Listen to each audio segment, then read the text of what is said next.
우리가 계속 베드로 후서를 보지만 베드로 후서의 가장 중심적인 주제가 예수님의 재림입니다. 예수님의 재림. 근데 그 말을 안 할 수가 없는 것이 초대교회 성도들은 바로 자기들의 그 인생 안에서 자기들의 이 세상에 사는 그 수명 안에서 예수님이 다시 오시는 걸 기대했습니다. 그들이 예수님을 믿고 그 어려움 중에도 환난 중에도 그들이 더욱 신앙을 붙들고 갈 수 있었던 이유가 예수님이 금방 오실 줄 알았어요. 근데 생각보다 안 오시는 거야. 점점점 늦어지는 거야. 초조해지고 의심이 가고 정말 예수님이 하신 말씀이 진짜인가? 그리고 예수님이 정말 우리의 구세주라고 할지라도 예수님이 다시 오신다는 게 진짜인가? 이런 의문도 생겼습니다. 그리고 이제는 예수님이 안 오시잖아요. 안 오셔서 지금 2000년이 지났잖아요. 그러니까 지금에 믿지 않는 사람들은 그런 얘기를 합니다. 아니, 오신다고 했는데 2000년을 안 오셨는데 더 얼마나 기다리라고. 그리고 복음이 이 세상에 오면 참으로 세상이 변화되고 뒤집어지고 할 줄 알았는데 세상의 악은 그냥 있고 오히려 더 심해지는 것 같고, 과연 지금 이러한 사회에 복음이, 예수님께서 나를 구원하신다는 그 복음이 내게 무슨 의미가 있으며 이 사회에 무슨 의미가 있는가? 안 믿는 사람들이 그렇게 질문합니다. 나름대로 이유가 있는 질문이에요. 심지어는 교회 안에서도 그러한 질문들이 나옵니다. 2000년 전에 그들에게 전해졌던 복음이 지금 2000년 뒤에 지금 우리에게 과연 무슨 의미가 있는가? 현실은 전혀 아닌데 복음의 능력이 어디 있는가? 여기서 점점 하나님의 나라가 확장된다고 했는데 확장된 결과가 무엇인가? 이 세상은 안 변했는데. 근데 그러한 성도들에게 베드로가 또다시 재림에 관한 이야기를 합니다. 그리고 이 면이 지금도 우리에게 유효하다, relevant하다, 그러니까 관계가 있고 우리 삶에 직접적으로 영향을 미치는 그러한 말이라는 겁니다. 이걸 보기 위해서 사실 왜 오지도 않은 재림을 왜 계속 바울도 그렇고 베드로도 그렇고 그 재림에 관한 얘기를 했을까? 이걸 한번 생각해 봐야 됩니다. 근데 그 재림에 관한 이야기를 할 때마다 이 많은 성도들은 그런 생각합니다. 그러니까 재림이 어떻게 오냐고. 제게도 얘기합니다. 목사님, 요한계시록 좀 해주시죠. 근데 저는 실력이 안 돼서 요한계시록 못합니다. 무슨 말이냐면 그 속에 있는 그 세세한 디테일들을 제가 설명할 자신이 없어요. 그리고 여러 가지 다른 말이 나오기 때문에 그 중에 어느 게 진짜냐 그걸 확정적으로 확신 있게 말할 수 없습니다. 근데 이제까지 재림에 관한 이야기가 나올 때마다 문제가 되는 게 바로 그 디테일에 있어요. 적그리스도가 누구냐 알아보려고 하고, 이런 징조가 진짜냐, 요한계시록에 나오는 그거가 맞냐 아니냐, 뭐가 뭐 이상하게 이 벌 같은 게 돌아다닌다는 게 이게 혹시 헬리콥터가 아니냐, 그런 디테일에 집착을 하고 보니까 오히려 재림에 관해서 성경에서 우리에게 이야기하고자 하는 참된 의도, 그것이 변질이 되는 거예요. 오히려 그런 면에서 계속해서 그러면 왜 재림에 관해서 계속 이야기할까? 데살로니가전서도 그렇고 베드로후서도 그렇고 왜 계속 이야기를 할까? 이야기하는 근본 원인을, 근본 원리, 재림에 얘기하는 근본 원리가 무엇이길래 자꾸 이렇게 얘기하는지 그걸 한번 봐야 합니다. 그러니까 여기서도 그 얘기하잖아요. 16절에 보니까 예수 그리스도의 능력과 강림하심을 너희에게 알게 한 것이, 이미 얘기했단 말입니다. 알게 한 것이 교묘히 만든 이야기를 따른 것이 아니라, 어떤 사람들은 그렇게 얘기하는 거예요. 이거 마지막 심판이 있다고 사람들에게 계속 협박하는 거 아니냐, 교묘히 이야기해서 속이려고 하는 거 아닌가, 이렇게까지 이야기를 하는데 그런 게 아니고 우리는 그의 크신 위엄을 친히 본 자라. 우리는 직접적으로 눈으로 보고 그의 확실함을 깨달았다는 거예요. 그래서 계속 이야기하지 않을 수가 없다는 얘기예요. 그래서 그 근본, 그 재림이 왜 얘기가 되어지는지 근본 원리, 전체적인 성경을 조감하는 그 원리를 오늘 한번 보려고 하는 것입니다. 과연 재림을 이야기하는 이유가 뭘 것인가? 첫 번째로, 하나님에게는 성경 전체 역사를 통해서 하나님의 구원 계획이 있다는 것을 선포하는 겁니다. 하나님의 구원 계획이라 하면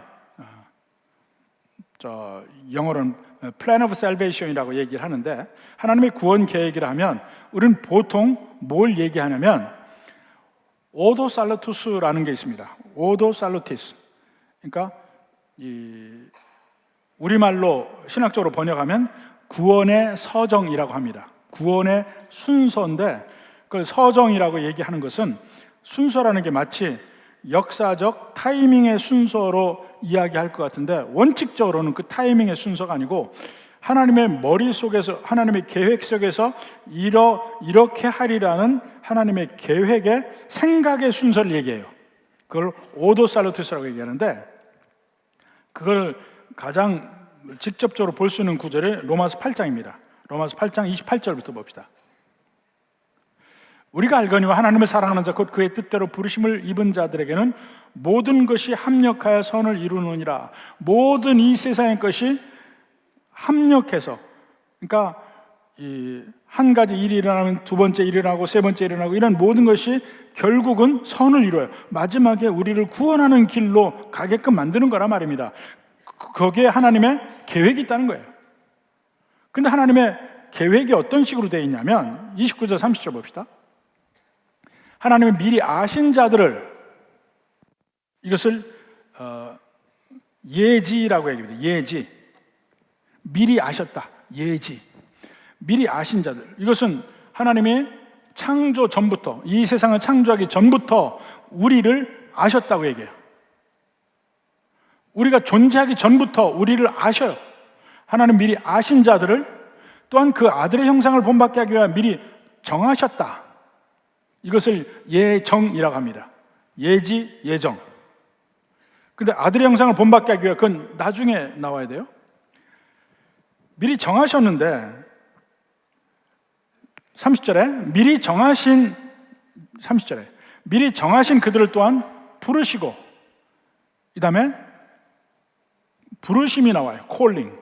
부르시고, 부르신 그들을 또한 의롭다 하시고, 칭의가 나와요.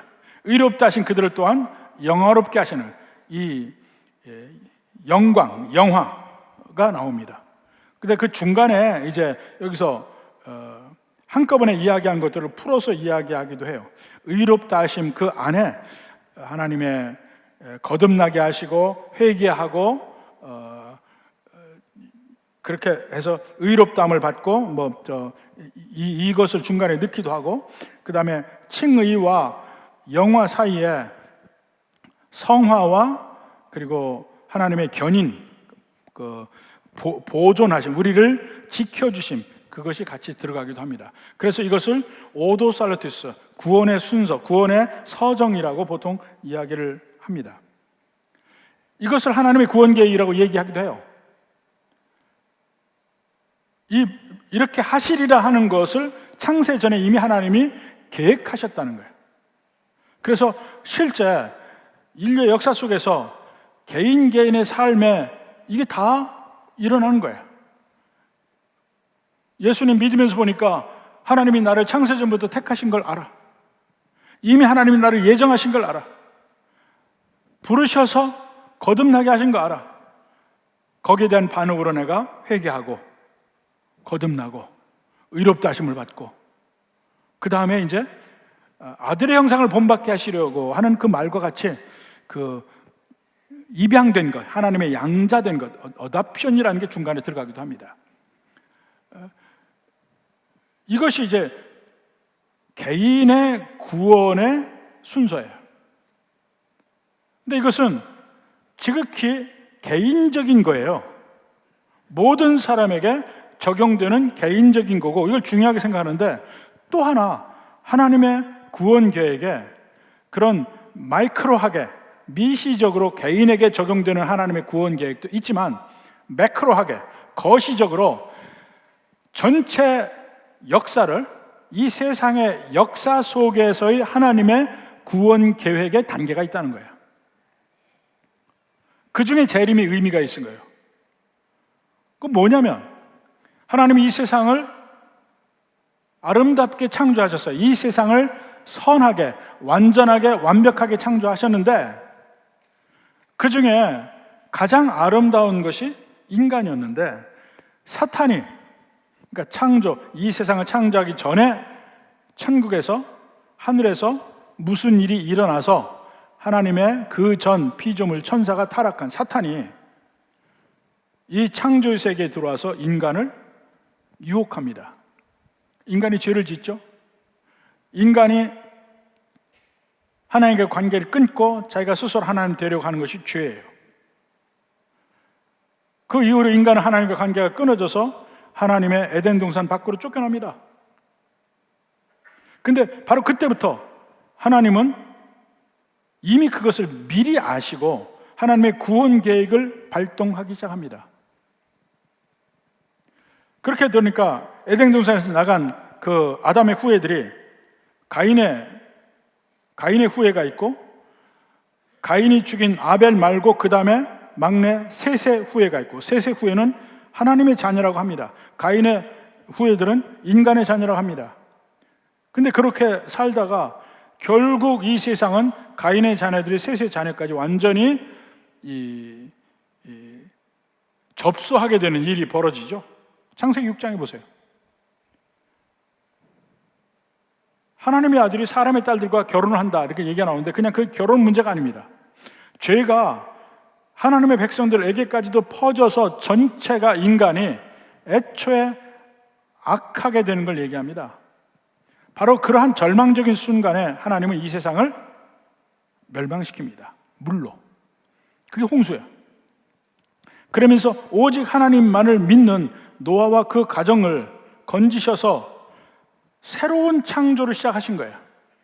다 멸망하고 새롭게 제2의 아담과 같은 노아를 통해서 새로운 세상을 시작하시는데, 근데 이 세상도 결국은 마지막에 절망을 보여줍니다. 그 절망을 보여주는 사건이 바벨탑 사건이에요. 인간을 그렇게 싹 쓸어버리고 의인만 남겼는데 그들조차도, 그들의 후예는 다 또 하나님을 대적하고 하나님을 모르고 세상의 악으로 물들어서 그들에게 소망이 없다는 사실을 얘기합니다. 그게 창세기 1장부터 11장까지야. 그래서 하나님이 하신 일이 뭡니까? 하나님이 아브라함을 택하셔서 일방적으로 그에게 약속을 하셔요. 내가 너를 복주리라. 내 후손을 통해서 내 백성이 만들어지고 내 후손을 통해서 인류가 구원을 받으리라. 하나님의 일방적인 약속이에요. 그래서 그때부터 지금까지 그런 아브라함에게 주신 약속이 이루어져 가는 과정 중에 있습니다. 민족적으로는 이스라엘 민족이 애굽에서 만들어져서 종살이하다가 하나님이 구출해서 가나안 땅으로 데리고 갑니다. 거기서 완벽한 나라를 이루길 바라고 거기에 법도 줬어요. 신명기. 그 땅에 가서 이렇게 지키고 살아라. 그러면 너희 나라가 영원하리라고 주었어요. 근데 그 나라가 이루어지기까지 400년 이상이 걸립니다. 드디어 다윗과 솔로몬 왕 때 와서 그 나라가 이루어진 것 같았어요. 잠깐. 그런데 솔로몬 왕 후기부터 그게 이 세상에서 다가 아니라는 사실을 알게 됩니다. 점점점 그 뒤에 왕들은 점점 하나님을 떠나가고 이스라엘에 다시 죄가 넘쳐 하나님이 원래 아브라함을 통해 약속했던 그 나라가 바로 그 이스라엘이 아니라는 사실을 계속해서 깨닫게 성경을 보면 드디어 그 나라가 죄가 점점 넘치고 마침내 끝까지 차게 되니까 멸망하게 됩니다. 그들이 남북으로 갈라졌다가 북왕국 이스라엘이 먼저 BC 722년에 멸망하고 남왕국 유다가 BC 586년에 멸망해서 끝이 납니다. 다 포로로 잡혀갔어요. 아수르에게 잡혀갔고 바벨론에 잡혀가고. 그런데 다 끝난 줄 알았는데 하나님은 그것이 끝이 아니라는 걸 이야기해요. 드디어 예레미야에게 약속하신 것처럼 70년 만에 그들을 다시 돌아오게 합니다. 근데 그들이 다시 돌아와서 보니까 바벨론도 멸망했죠. 페르시아가 남았죠. 페르시아 왕 고레스, 이 세상에서는 키루스라고 합니다. 그 고레스 왕을 통해서 그들이 마치 구원받는 것처럼 다시 예루살렘에 돌아왔는데 왕국은 다시 안 세워져요. 성전은 다시 있어. 끊임없이 그들은 그들의 나라를 회복할 구원자, 메시아를 기다립니다. 그런데 결국은 심지어는 그들이 점점 악의 길을 가면서 그 길이 요원해지고 마지막 구약의 마지막 성경인 말라기 BC 400년 정도예요. 그 말라기가 예언이 선포된 이후로 400년 동안 하나님의 말씀이 없었습니다. 그게 유대인의 문헌에도 나와요. 400년간 하나님의 말씀이 더 이상 없다. 그러면서 그동안 끊임없이 하나님이 보내는 구원자를 기대해. 마침내 하나님께서 구약에 그렇게 주시겠다고 한 그 구원자를 이 땅에 보내셨는데 그분이 바로 예수님. 예수님이 이제는 인간에게 기대하는 거 아니에요. 인간의 의의를 구하는 게 아니에요. 하나님이 이 땅에 인간으로 오셔서 인간 대신 인간의 죄값을 치르시고 십자가 못 박혀 죽으시고 부활하셔서 거기에 소망을 갖게 합니다. 그래서 예수님을 믿는 사람마다 예수님 안에서 구원받는 거예요. 근데 구약에 없던 새로운 면이 나옵니다. 구약에 없던 새로운 면. 그게 뭐냐면 구약에서는요, 마지막 메시아가 오는 그 날에 이 모든 게 다 이 세상 다 심판받고 끝나고 하나님의 나라가 이루어지리라. 구약은 그렇게 돼 있어요. 예수님이 와서 하는 얘기는 메시아가 오는 게 이중적으로 온다는 거예요. 이중적으로. 예수님이 오신 것이 1차로 오신 거예요. 이 세상을 심판하러 오셨어요. 근데 먼저 구원하고 그 다음에 심판해요. 그 다음에 두 번째로 예수님이 다시 오시는 그날이 있다는 것을 신약성경에서 비로소 이야기해요. 예수님이 이야기하고 바울이 이야기하고 베드로가 이야기하고 신약성경에서 계속해서 이야기하는 내용이 구약에 없는 내용이 메시아가 두 번 온다는 거예요.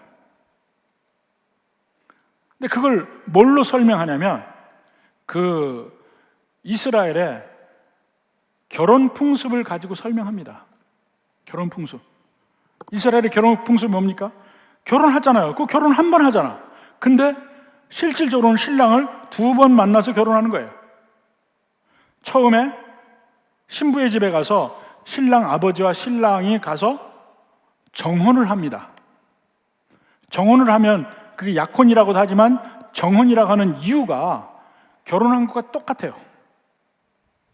그렇지만 거기서 서로 부부가 같이 만나 사는 게 아니고 정혼을 하면 그 다음에 신랑 아버지가 다시 신랑 집으로 돌아가서 신랑 아버지 집 마당에다가 신랑이 결혼용 집을 짓습니다.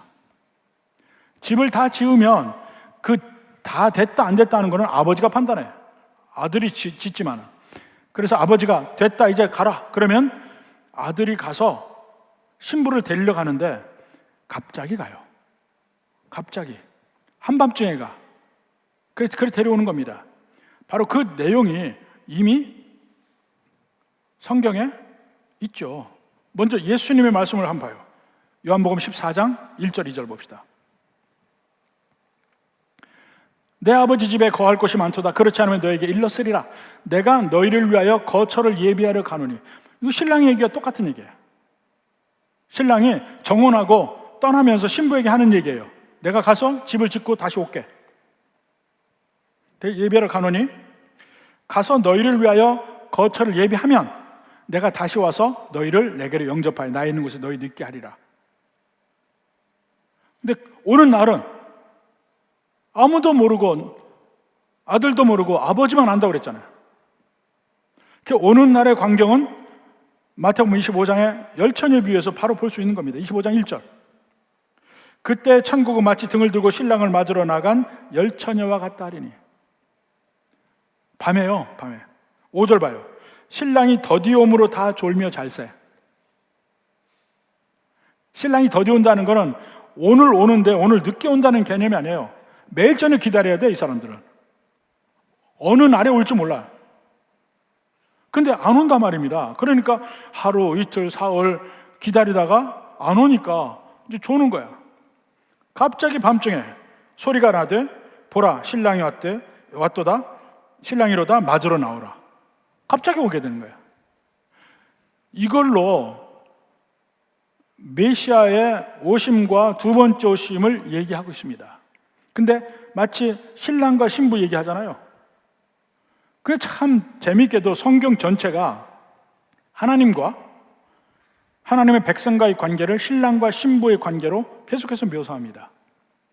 구약 성경을 보면 가장 대표적인 성경이 호세아서예요. 하나님이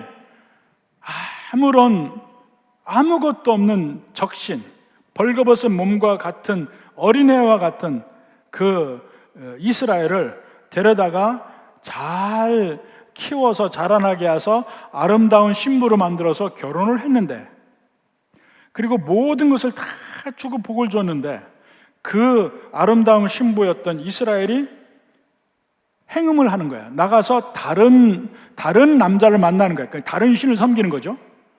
그렇게 되니까 하나님이 그를 버립니다.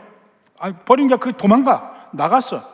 그리고 나서는 온갖 괴로움을 겪고 결국은 그 남자에게 버림받고 노예 시장에 나와요. 그게 바로 호세아의 아내 고멜을 얘기하는 거예요.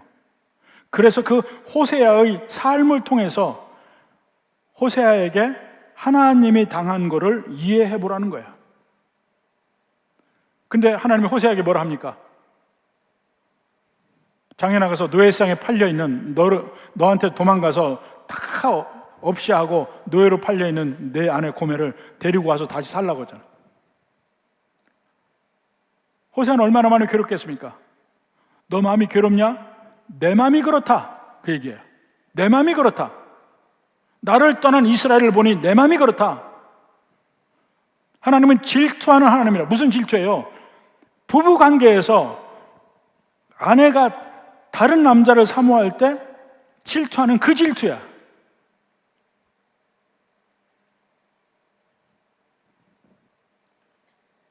그래서 하나님은 거기서 심지어는 집 나가서 나를 떠난 그 행음하는 아내도 다시 되돌려 다시 찾아와서 살게 하고 호세아한테 나도 그렇게 하리라 그러는 거예요.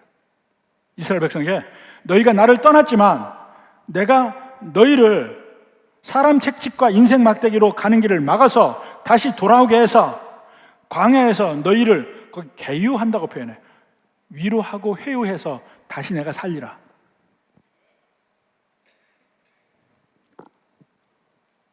신약에 와서는요, 예수님이 그 일을 하는 거예요. 예수님과 교회의 관계가 어떻습니까? 신랑과 신부예요. 예수님은 교회의 신랑, 교회는 예수님의 신부. 혼인관계야. 이렇게 표현하고 있어요. 그러니까 그 혼인관계라는 것을 얘기하면서 마치 이스라엘의 결혼 풍수처럼 다시 데리러 온다는 거예요. 와서 정혼하고 다시 가서 천국의 집이 지어지면 데리러 오리라. 그 자림이에요. 그게 전체 하나님의 전체 구원 계획 속에 그대로 있게 되는 거예요. 그리고 그 계획 속에서 또 얘기하는 건 뭐냐면, 그 구원의 계획 안에서 두 번째로 이야기하는 게, 이 세상이 왜 이렇게 악이 있는지를 설명해요. 이 세상은 하나님이 아름답게 만드셨음에도 불구하고 그 마귀의 세력, 그 악의 세력이 와서 분탕질을 쳤다는 거지. 죄와 마귀의 세력들이 이 세상을 더럽혀서 괴롭게 만들어요. 그리고 그 마귀는 이 세상의 왕이라는 거예요. 이 세상이 왜 이렇게 어렵고 힘들고 괴롭고 다툼이 많고 온갖 일들이 벌어지느냐? 그것은 이 세상의 왕이 마귀이기 때문에 그렇다는 겁니다. 하나님의 나라가 그 마귀의 세상에 들어온 거예요. 침투한 거예요. 침노한 거예요. 예수님이 얘기한 건 바로 그겁니다. 그런데 원칙적으로 이 세상은 마귀가 통치하는 세상이라니까요. 에베소서 6장 11절부터 봅시다. 마귀의 관계를 능히 대적하기 위하여 하나님의 전신갑주를 입으라. 전신갑주를 입는다는 것은 전쟁을 하기 위해서 갑옷을 입으라는 거 아니에요. 우리에게는 전쟁이 있다는 거예요. 예수 믿는 사람에게는 이 세상에 대해서 전쟁할 준비가 되어 있어야 된다 하는 것입니다. 그 다음에 12절에 우리의 씨름은 혈과 육을 상대하는 것이 아니요 통치자들과 권세들과 이 어둠의 세상 주관자들과 하늘에 있는 악의 영들을 상대함이라. 마귀가 이 세상을 점령하는 것이 끊임없이 하나님의 일을 뒤집으려고 해요. 근데 이 세상은 본질적으로 마귀의 세상이야. 아담과 하와가 하나님을 버리고 떠난 이후로 이 세상은 마귀의 세상이라니까. 마귀의 붙들림 바 되었어, 아담과 하와가. 그 이후로 모든 인생들이 마귀의 붙들림 바 되었어요. 그래서 이 세상을 마귀가 통치하는 방식이 뭐냐면, 먼저 이 세상의 통치자와 권세들을 마귀가 붙들습니다. 이것은 시스템의 문제가 아니에요. 뭐 왕국이냐 독재국가냐 민주국가냐 그 아무 상관없어요. 특별히 모든 통치자들이 하나님을 두려워하고 하나님의 은혜 가운데 있지 않으면 기본적으로 이 세상의 통치는 마귀가 하는 거라니까요. 가장 대표적인 로마 제국이죠. 하나님을 대적하고 하나님을 믿지 못하게 온갖 방법으로 예수 믿는 사람들을 핍박했죠. 수없이 많은 사람들이 순교했습니다. 많은 사람들이 사자밥이 됐고, 많은 사람들이 십자가에서 죽었고, 수많은 사람들이 활로 쏘임을 받아 죽었고, 믿는 사람들이 유리방황하고 굴 속에 살고 온갖 괴로움을 겪은 것이 로마 제국이야. 로마 제국 이외에도 오늘날로 이야기하면 수없이 많은 공산국가들이죠. 엄청나게 많은 수가 예수 믿는 일 때문에 공산국가에서 핍박을 받고 죽임을 당합니다. 스탈린 때도 그렇고 동유럽도 그렇고 중국도 그렇고 많은 공산국가에서 믿음을 가지지 못하고 괴로움을 받고 믿는 사람들, 전도하는 사람 다 죽었어요. 근데 공산국가뿐만 아니라 독재국가도 마찬가지야. 굳이 공산국가가 아니라 독재국가도 마찬가지고. 그럼 민주주의 국가는 괜찮으냐? 아니요. 민주주의 국가 중에 정말로 하나님 앞에 선한 지도자를 찾는 것이 힘들어요. 민주주의가 히틀러를 뽑았습니다. 민주주의가 히틀러, 선거로 뽑혔어요. 히틀러가. 민주주의가 아르헨티나에서 페론 대통령을 뽑고 아르헨티나가 세계 4위의 강대국에서 지금 가장 가난한 나라로 전락했습니다. 민주주의가 그렇게 이 자원이 많아서 풍요로울 수 있는 베네수엘라를 차베스 대통령을 민주주의로 뽑아서 지금 완전하게 망했습니다. 그러니까 시스템이 문제가 아니야. 시스템이. 그러니까 이스라엘도 보면 그 수없이 많은 왕들 중에 하나님 앞에 바른 왕이 지극히 소수예요. 그러니까 이 전체적인 온 세상의 대세가 점점 악의 길로 가는데 그 길을 주도적으로 하는 것이 리더들이야. 근데 그 리더들, 군사의 힘으로 되기도 하고 심지어는 선거로 되기도 하고 모든 길이 하는데 결국 점점 그 길로 가는 것이 그 뒤에 악한 영 사탄이 있다는 거예요. 거짓 종교를 이용하기도 해요. 거짓 종교, 온갖 거짓 종교들이 있습니다. 교묘하게 왜곡해. 사탄이 광명한 천사처럼 사람들에게 보여서 야, 저 사람을 믿으면 되겠다, 저 교주를 믿으면 되겠다, 그러고 가다가 계속해서 딴 길로 가고 하나님 믿는 데서 다른 길로 갑니다. 이 세상에 여러 가지 철학도 그렇고 문화도 그렇고 사단이 침투가 안 한 곳이 없어요. 심지어는 이상적인 이상주의 이런 것도 마찬가지예요. 제가 옛날엔 비틀즈를 참 좋아했습니다. 비틀즈가 60년, 70년대 이렇게 가면서 그 묘하게 이 세상의 기득권과는 반대되는 어떤 히피적인 면이 비틀즈에 있거든요. 근데 비틀즈에 유명한 곡들이 있는데 그 중에 한 곡에 존 레논의, 비틀즈 중에서도 레논이 가장 좀 염세적이고 그래요. 근데 그 레논의 이매진이라는 노래가 있어요. 그 이매진이 뭐냐면 상상하는 거야. 이매진 하면서 상상하는 거야. 완전히 전쟁도 없고 온 세상이 평화로운 그때를 생각해 보자는 거야. 근데 그런 세상의 조건이 뭔지 아세요? 그런 세상의 조건이 뭐냐면 천국과 지옥이 없는 것. 그 노래 가사 그래요. 천국과 지옥이 없는 것, 나라도 없고 종교도 없고 사유재산도 없는 것.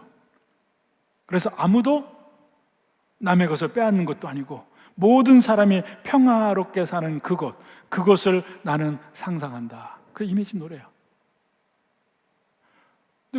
굉장히 인기가 많았던 노래입니다. 교묘하게 사탄의 왜곡이 들어가 있어요. 그리고 저는 요즘에 올림픽을 보면서 깜짝깜짝 놀랄 때가 많이 있어요.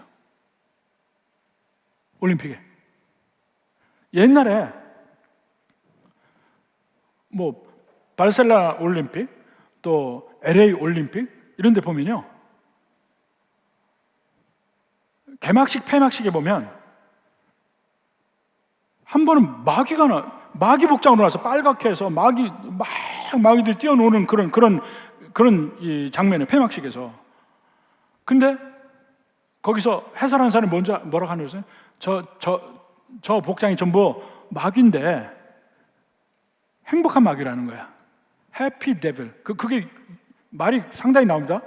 해피 데빌이라는 거야. 그래서 괜찮다는 거야. 마귀인데. 실제로 지난번에 파리 올림픽에는 아주 사단적인 것이 나왔어요. 개막식에.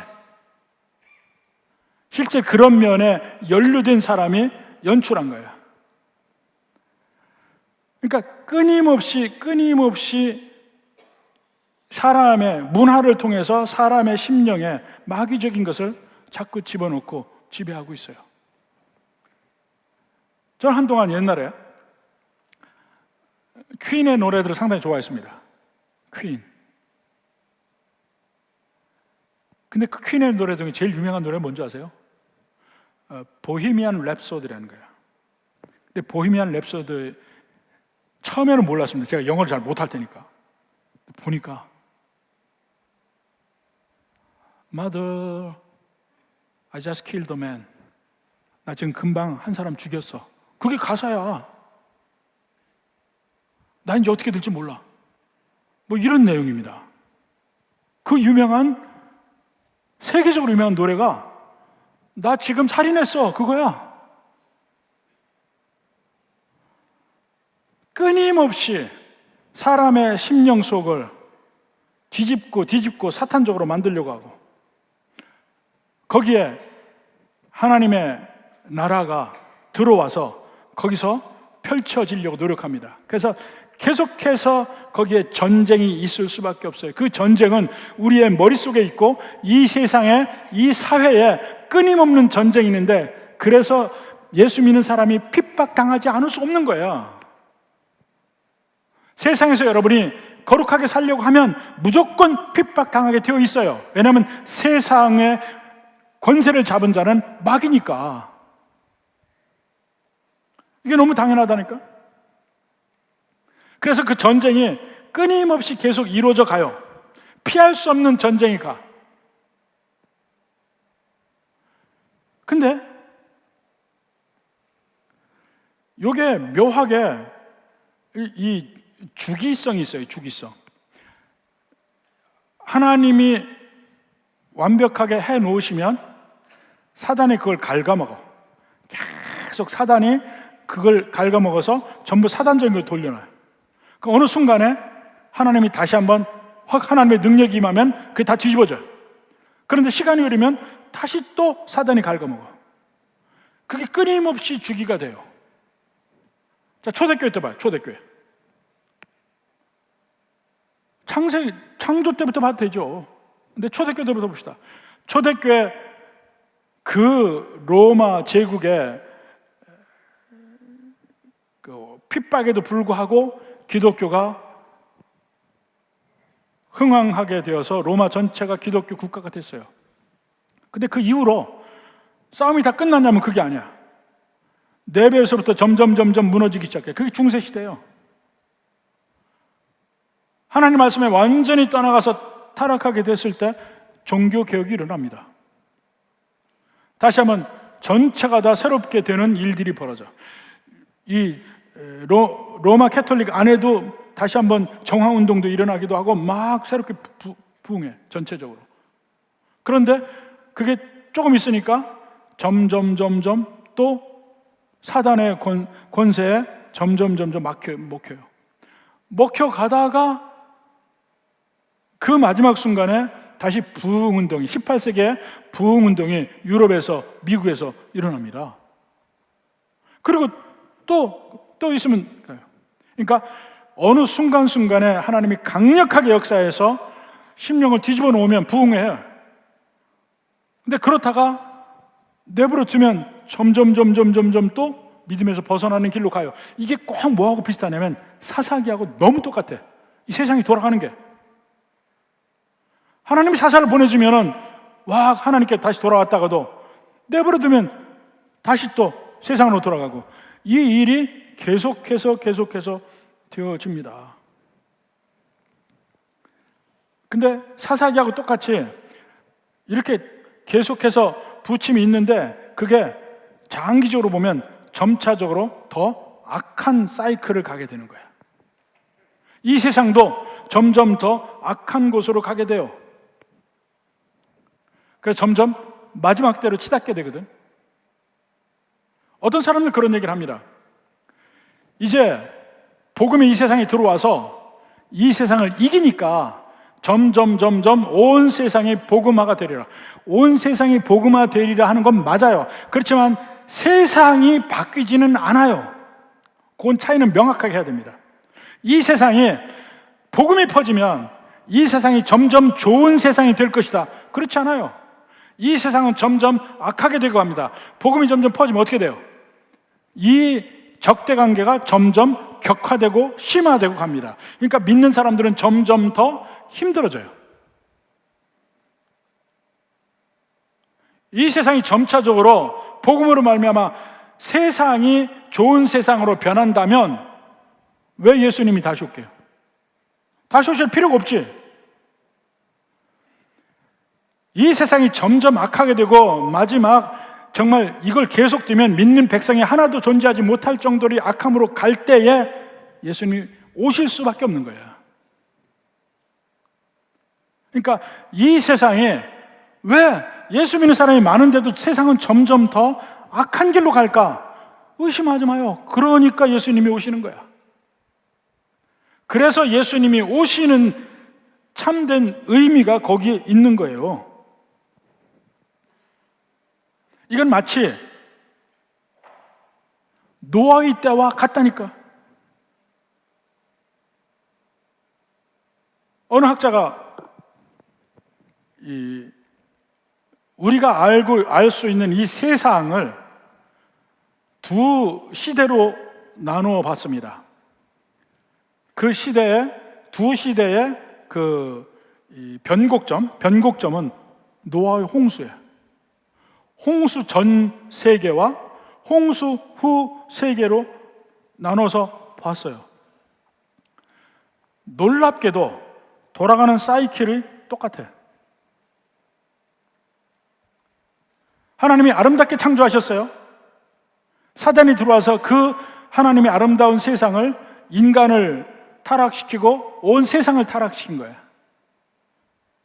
그래서 그래도 인간 속에 세세 후예가 있었는데 그들조차도 점점 가인의 세력에게 밀리고 타락하게 되고 이 세상에 악밖에 남은 것이 없을 때 이 세상이 홍수를 맞게 됩니다. 홍수가 계속해서 있다고 노아가 120년 동안 얘기를 해도 세상 사람은 안 들어. 각자 자기가 하고 싶은 대로 살아. 그래서 예수님도 이 세상의 마지막 때는 노아의 때와 같다고 한 거예요. 근데 그 홍수 이후로 마치 새로운 창조가 된 것 같아. 하나님이 노아와 그 가족만 남겼어요. 믿는 백성들만 남겼어요. 그런데 그들도 또 다시 타락의 길을 가는 거예요. 세상이 노아의 시대 이후로 뭐 한 4,000년, 5,000년, 6,000년 갈 수 있습니다. 이 정도 갈 때 지금까지 그 세계가 계속해서 우리가 아는 세상이에요. 그런데 지금 점점 노아의 때처럼 되어가고 있다는 거예요. 믿는 백성이 점점 믿음 생활이 힘들어지고 믿는 사람조차도 넘어지고 쓰러지고 이런 일들이 마지막 때에 있게 되는 겁니다. 이것이 조금 더 있으면은 믿는 사람이 하나도 남겠느냐? 예수님이 하신 말씀이에요. 그럴 때 마지막에 예수님이 오셔서 이 악한 세상은 멸하시고 믿는 백성은 구출하시는 거예요. 그래서 이 면을 제2의 출애굽이라고 합니다. 출애굽이 뭐예요? 애굽 땅에서 하나님의 백성들이 고통받고 있을 때 하나님이 애굽 땅에서 하나님의 백성들을 구출해서 가나안 땅을 데리고 가잖아요. 지금은 마치 뭐냐면 가나안 땅을 약속하셨는데 하나님은 가나안 땅 밖에 애굽 땅에서 하나님의 백성을 400년 동안 만드셔요. 70명이 갔는데 나중에 200만이 되잖아. 400년 동안에 엄청나게 낳기도 났어. 200만까지. 400년 동안 그렇게 됐으니까. 근데 약속의 땅 밖에서 이스라엘 백성을 만드시고 그 애굽에서 끄집어내셔서 약속의 땅으로 데리고 가셔요. 근데 지금의 2000년 시간이 마치 애굽 땅 400년과 같은 시기야. 여기는 우리가 살 때가 아니에요. 우리가 가야 될 천국이 있어. 이스라엘 백성들이 애굽에 살면서 가나안 땅을 고대하듯이 우리도 가야 될 천국이 있어. 여기는 아니야. 근데 여기에서 명수가 완성이 되면 이스라엘 백성들의 명수가 정말 완성이 될 때 하나님이 끄집어낸 것처럼 여기서 명수가 완성이 되면 그 다음에 여기서 끄집어내십니다. 이 땅에다가 천국을 한다는 게 아니에요. 여호와의 증인처럼 이 땅이 천국이에요. 이 땅에서 끄집어내셔서 천국으로 이끌어 가셔요. 구약에서는 애굽에서 하나님의 백성을 만드시고 가나안 땅으로 이끌어 가시잖아요. 지금 이 지구상에서 하나님의 백성을 만드셔서 여기서 뽑아서 천국으로 인도하시는 거예요. 이 땅은 멸망해요. 이 땅에 소망을 두면 안 돼요. 이 땅이 점점 선하게 될 거란 기대를 하지 마세요. 이 땅은 점점 더 악해질 거고 이 땅의 모든 사람이 더 악해질 거고 이 땅은 더 살기 힘들어질 거고 예수 믿는 사람이 특히 거기 소망 두지 마라 말입니다. 그렇지만 마지막 순간에는 예수님이 다시 오시는 그때는 확실하게 승리할 것이다. 그게 바로 예수님의 재림이 하는 말이에요. 예수님의 재림이. 그리고 그 노아의 시대, 마지막 홍수 때와 비교해서 이야기를 합니다. 베드로후서 3장 6절 7절 봐요. 베드로후서 3장 6절 7절. 이로 말미암아 그때 세상은 물이 넘침으로 멸망하였으되, 노아의 홍수 얘기하는 거잖아요. 지금 그때와 마지막 예수님이 다시 오시는 그 이 세상이 멸망하는 날을 비교하고 있는 거예요. 그때 세상은 물이 넘침으로 멸망하였으되 이제 하늘과 땅은 그 동일한 말씀으로 불사르기 위하여 보호하신 바되요. 이제는 불로 멸망한다. 불로. 그때는 물로 멸망했어요. 이제는 불로 멸망할 거예요. 말씀으로 불사르기 위하여 보호하신 바되어 경건하지 아니한 사람들의 심판과 멸망의 날까지 보존하여 두신 것이라. 아직 때가 안 돼서 이 세상의 모든 죄인들을 그냥 두시는 것이지 그들을 심판 안 하는 게 아니에요. 그리고 그들이 심판받는 그날에는 불로 심판받을 거야. 누구에게 하는 얘기입니까? 그 사람들에게 온갖 핍박과 고난을 받는 하나님의 백성들에게 하는 얘기예요. 걱정하지 마라. 그들 불로 심판받아. 지금 괜찮고 그들이 잘 사는 것 같아? 예수님이 다시 오는 그날에 보면 그들이 불로 어떻게 심판받는지를 볼 거야. 바로 그 얘기입니다. 그러니까 노아의 홍수와 예수님이 다시 오시는 그날을 비교하고 있어요. 왜 그 얘기를 합니까? 예수님이 오시기 직전이 믿는 백성들에게는 가장 힘든 때입니다. 가장 고통스러운 때야. 가장 절망스러운 때야. 이 세상이 가장 어두운 때야. 그래서 마음이 흔들려요. 어휴, 이 세상에 악이 완전히 다 이 세상을 통치하겠구나. 이 믿는 백성 못 살겠구나 하고 느끼는 그 순간에 예수님이 오신다는 거예요. 결정적인 순간에. 이때를 대비하라는 겁니다. 지금 점점 악이 횡행하는 것 같으냐? 예수님이 오실 때가 더 그만큼 가까웠다는 얘기예요. 그래서 그때 여기서 우리가 해야 될 일은 뭡니까? 우리가 해야 될 일은 개개인의 구원에 집중하는 거예요, 사실은. 물론 우리가 이 세상에 살면서 세상 사람들을 사랑하는 면이 있죠. 이 세상에서 어려운 사람을 돕기도 하고 사랑을 베풀기도 하고 이 사회를 변화시키려고 노력도 하지만 믿는 백성들이 승리할 때는 잠깐이고 전체 역사의 흐름 자체는 우리가 거스를 수는 없다는 거예요. 전체 흐름은 결국 악에서 악으로 갈 거다는 얘기예요. 그럼 거기서 우리는 그럴수록 더 영혼을 위해서 기도하고 그들에게 복음을 증거하고 해서 우리 구원의 방주에 그들을 태우는 일을 하는 거예요. 우리가 가는 것은 구원의 방주 속에 있으려고 하는 거예요. 이 세상은 어차피 멸망해. 그때는 물로 멸망했잖아. 지금은 불로 멸망할 거야. 이 세상은 멸망할 거야. 하나님은 우리를 거기서 건지시기를 원하는 거예요. 건지시기를. 여기를 변화시키는 거 아니에요. 건지시기를 원하는 거예요. 그리고 세상의 어둠을 보면 볼수록 더 힘을 내서 기다리고 지켜야 돼. 더 소망으로 살아야 돼. 그래, 이렇게 더 어두워지면 질수록 그만큼 심판이 가까웠다는 거야. 그들에게 임할 심판을 생각하세요.